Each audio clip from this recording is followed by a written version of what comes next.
जो election commission की जानिब से इंटेंसिव रिवीजन के नाम पर जो वोटर लिस्ट अब बनाई जा रही है, मैं तेलंगाना के आप तमाम लोगों से, ख़ास तौर से भारत के गरीबों से, चाहे वो किसी मज़हब से उनका ताल्लुक़ हो, ख़ास तौर से मुसलमानों से, दलितों से, आदिवासियों से ये कह रहा हूँ कि आप तैयार हो जाइए।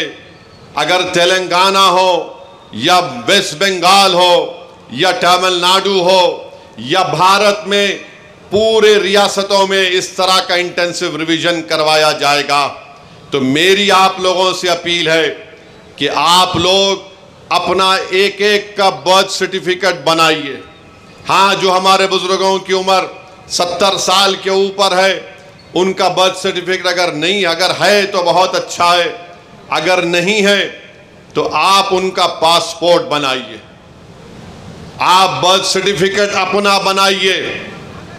और अगर 10th क्लास की मार्कशीट है तो उसको तैयार रखिए, अगर कास्ट सर्टिफिकेट है उसको तैयार रखिए, अगर नहीं है तो बनवाइए, पासपोर्ट नहीं है तो बनवाइए, बर्थ सर्टिफिकेट नहीं है तो बनवाइए।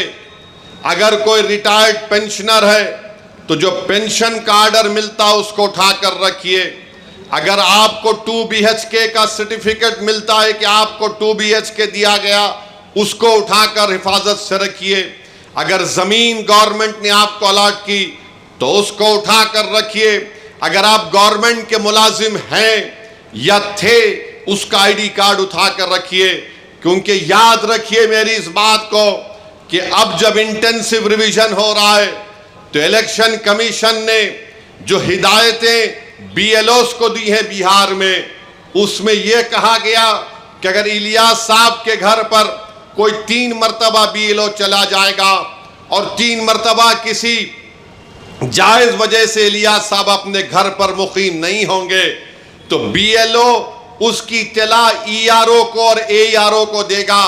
और ये AERO और ERO को इख्तियार हासिल है कि वो 1955 के सिटीजनशिप एक्ट के तहत उन तमाम ओहदेदारों को इत्तला देना के लिए साहब शायद भारत के नागरिक नहीं हैं, तो ये सिटीजनशिप का मसला पैदा हो जाएगा। तेलंगाना में भी इंटेंसिव रिवीजन होगा, बल्कि पूरे मुल्क में होगा। मैं आज यहां बोधन की सरजमीन से खड़े होकर उन तमाम भारत के गरीबों को कह रहा हूं, उन दलितों को, आदिवासियों को और मुसलमानों को कह रहा हूं कि आपको नंबर 1 अपना बर्थ सर्टिफिकेट बनाना है। 10th क्लास अगर किसी ने किया तो मार्कशीट तैयार रखना है, कास्ट सर्टिफिकेट है तो तैयार रखिए, और अगर आप उस कास्ट में आते हैं उसका सर्टिफिकेट निकलवाइए। आपके पास अगर गवर्नमेंट की स्कीम का दिया हुआ 2 BHK का सर्टिफिकेट है तो उसको उठाकर रखिए। ये इसलिए कह रहा हूं कि 10 डॉक्यूमेंट की बात जो इलेक्शन कमीशन ने बिहार में की, वो यही 10 डॉक्यूमेंट हैं। हमने सुप्रीम कोर्ट को अख्तरुल ईमान मंजलिस की तरफ से गए तो सुप्रीम कोर्ट ने अपने इंटरिम ऑर्डर में कहा कि प्राइमा फेसी हम इलेक्शन कमीशन से कहते हैं कि आधार कार्ड को भी, जो इलेक्शन कमीशन का वोट डालने का एपिक कार्ड होता है, राशन कार्ड को भी वो कंसिडर करे।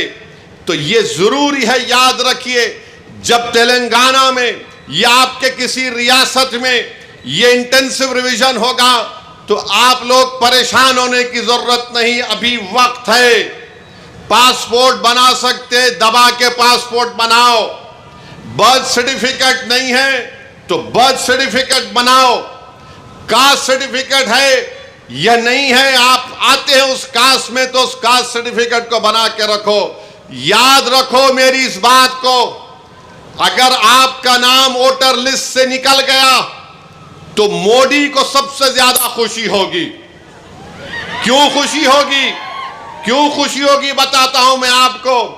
आपका नाम जब तक वोटर लिस्ट में रहा, जैसा हम अब मोदी से सवाल कर रहे हैं, बताओ गरीब गरीब क्यों होते जा रहा है और दौलतमंद दौलतमंद क्यों हो रहा है? तो मोदी ये नहीं चाहते कि कोई उनसे सवाल करे। अगर नौजवानों तुम्हारा नाम वोटर लिस्ट से निकल गया तो तुम कोई अख्तियार हासिल नहीं होगा भारत के प्रधानमंत्री से पूछने के लिए कि क्यों बेरोजगारी मेरा मुकद्दर बन गया।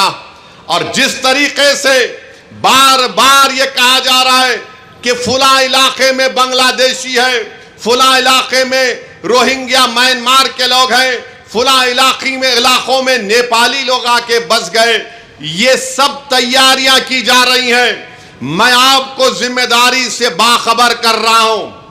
ये जज्बात में लाने के लिए, ये डराने के लिए नहीं कह रहा हूं। ऑन रिकॉर्ड कह दिया गया कि पूरे भारत में इंटेंसिव रिवीजन होगा। और तेलंगाना में जो लास्ट इंटेंसिव रिवीजन हुआ था, मेरे ख्याल से अगर मेरा हाफिजा सही है तो 2007 में या फिर 2002 में हुआ था। मगर ये चीज की तैयारी करके रखिए।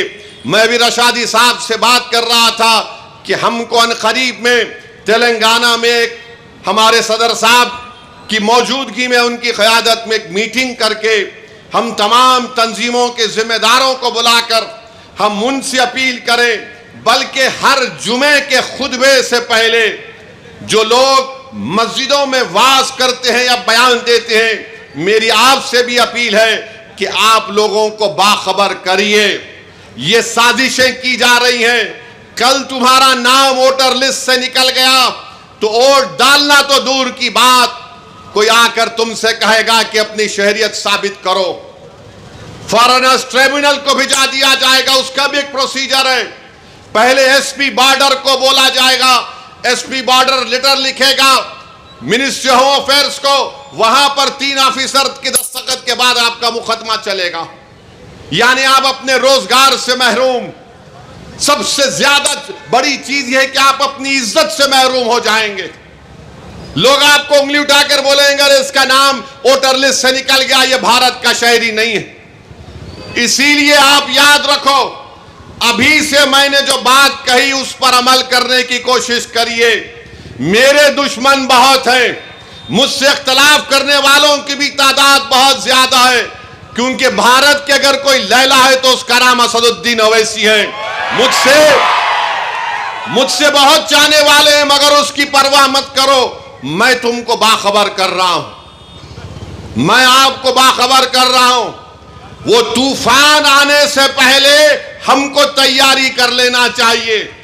साजिश करने वाले की साजिश में उसको नाकाम करने के लिए हमको आज से